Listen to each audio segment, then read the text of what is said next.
bom pastor. O Salvador caracterizou a si mesmo como o bom pastor e aos discípulos como seu rebanho.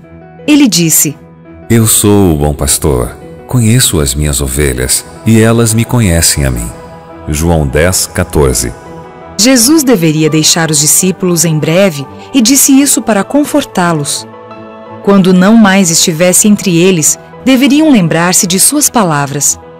Sempre que vissem um pastor cuidando de seu rebanho, haveriam de lembrar-se do seu amor e cuidado por eles. Naquele país, o pastor cuidava de seu rebanho dia e noite. Durante o dia, guiava-o às verdes e agradáveis pastagens às margens do rio, através de colinas rochosas e florestas. À noite, vigiava-o, guardando-o do ataque de animais selvagens e de ladrões que sempre rondavam por perto. Com ternura cuidava das ovelhas fracas e doentes. Tomava os cordeirinhos em seus braços e levava-os no colo. Não importava o tamanho do rebanho, o pastor conhecia cada uma de suas ovelhas e as chamava pelo nome. Do mesmo modo, Cristo, o pastor celestial, cuida de seu rebanho espalhado pelo mundo. Ele nos conhece pelo nome, sabe onde moramos e quem mora conosco. Cuida de cada um como se não houvesse mais ninguém no mundo todo. O pastor ia adiante de suas ovelhas e enfrentava por elas todos os perigos. Deparava-se com animais selvagens e ladrões. Muitas vezes era morto enquanto guardava o rebanho. Assim, o Salvador guarda seu rebanho de discípulos e o vigia contra agressores. Ele viveu na terra como nós, foi criança, jovem e adulto. Venceu a Satanás em todas as suas tentações. De igual modo, podemos vencer como ele venceu. Morreu para nos salvar. Embora esteja agora no céu, não se esquece de nós um só momento. Guardará em segurança cada ovelha de seu pastoreio. Nenhuma delas poderá ser arrebatada pelo grande inimigo. Um pastor pode ter 100 ovelhas, mas se uma faltar, ele não permanecerá no aprisco com as outras, mas irá em busca da que se perdeu. Enfrentando os perigos da noite escura, debaixo de temporais, percorrendo vales e montanhas, ele irá e não terá descanso até que a perdida seja encontrada. E tendo-a achado, toma-a nos braços e a leva de volta ao redil. Não se queixa da longa e difícil busca, mas diz com alegria: Alegrai-vos comigo, porque já achei a minha ovelha perdida. Lucas 15:6. Amor universal. Assim, o divino pastor não apenas dispensa seu terno cuidado com as ovelhas que estão no aprisco. Ele diz: O Filho do Homem veio salvar o que estava perdido. Mateus 18:11. Digo-vos que assim haverá maior júbilo no céu por um pecador que se arrepende do que por 99 justos que não necessitam de arrependimento. Lucas 15:7. Pecamos e nos desgarramos do redil. Ele veio para nos ajudar a viver uma vida longe do pecado. Isso é ser reconduzido ao redil. Quando voltamos com o pastor e abandonamos a antiga vida de pecado, Cristo diz aos anjos do céu: Alegrai-vos comigo, porque já achei a minha ovelha perdida. Lucas 15:6. E o coro de anjos entoa cânticos jubilosos de louvor que enchem o céu da mais rica melodia. Cristo não nos apresenta o quadro de um pastor regressando triste por não ter encontrado a ovelha. Nisto está a garantia de que Deus jamais negligenciará nenhuma das ovelhas desgarradas do rebanho.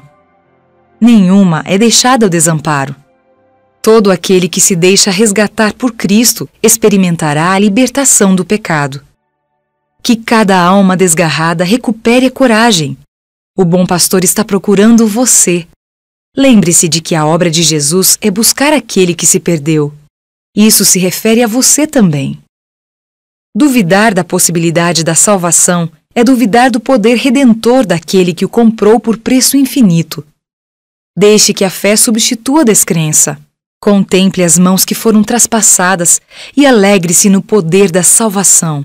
Lembre-se de que Deus e Cristo estão interessados em você e que todo o céu está envolvido no trabalho de salvação dos pecadores. Enquanto Jesus esteve na terra, mostrou através de seus milagres poder para salvar até os que haviam ido longe demais. Ao curar as doenças do corpo, mostrou que era capaz de limpar o pecado do coração. Ele fez o coxo andar, o surdo ouvir e o cego ver. Purificou os miseráveis leprosos, curou o paralítico e os enfermos com todo tipo de doença. Por sua palavra, até os demônios eram expulsos daqueles a quem subjugavam. Os que presenciavam seus poderosos milagres se maravilhavam, dizendo: Que palavra é esta? Pois com autoridade e poder ordena os espíritos imundos e eles saem. Lucas 4:36. Ao comando de Jesus, Pedro foi capaz de andar sobre as águas, mas ele deveria manter os olhos no Salvador. Quando desviou o olhar, começou a duvidar e a submergir. Então gritou: Salva-me, Senhor! E Jesus estendeu-lhe sua forte mão para sustê-lo. Assim, ainda hoje, quando alguém clama por auxílio, essa poderosa mão se estende para salvar. O Salvador ressuscitou mortos. Um destes foi o filho da viúva de Naim. Quando o cortejo fúnebre conduzia o corpo para o sepultamento, Jesus foi ao seu encontro. Tomou o jovem pela mão e o fez levantar-se, devolvendo o filho à sua mãe. Os que ali se achavam voltaram para casa gritando de alegria e louvando a Deus. Assim também Jesus ressuscitou a filha de Jairo e a Lázaro, que estava morto e sepultado havia 4 dias. Quando Jesus voltar à terra, sua voz há de soar poderosa, rompendo as paredes dos sepulcros, e os mortos em Cristo hão de ressurgir para uma vida gloriosa e imortal, e estarão para sempre com o Senhor. 1 Tessalonicenses 4:17. Uma obra maravilhosa. Durante seu ministério terrestre, o Senhor realizou uma obra maravilhosa. Ele mesmo definiu essa obra em resposta a João Batista. João estava na prisão e sentia-se atribulado e desanimado pela dúvida de que Jesus era de fato o Messias. Enviou então alguns de seus discípulos a Jesus com a pergunta: És tu aquele que estava para vir ou havemos de esperar outro? Mateus 11:3. Quando os mensageiros vieram à presença de Jesus, encontraram-no cercado de muitos doentes que estavam sendo curados. Durante todo o dia, os mensageiros esperaram enquanto Jesus estava incansavelmente ocupado em aliviar aqueles sofredores.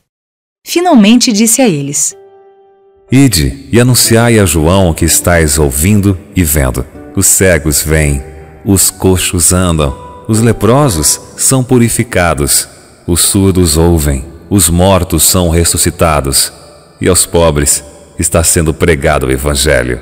Mateus 11:3-5. Assim, durante 3 anos e meio, Jesus andou de um lado para outro fazendo o bem. Então chegou o tempo de concluir seu ministério. Em companhia de seus discípulos, deveria subir a Jerusalém para ser traído, condenado e morto.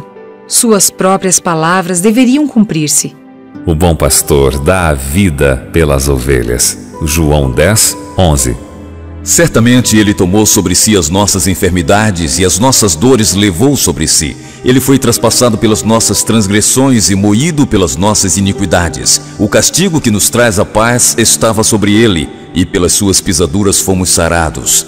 Todos nós andávamos desgarrados como ovelhas, cada um se desviava pelo caminho, mas o Senhor fez cair sobre ele a iniquidade de nós todos. Isaías 53:4-6.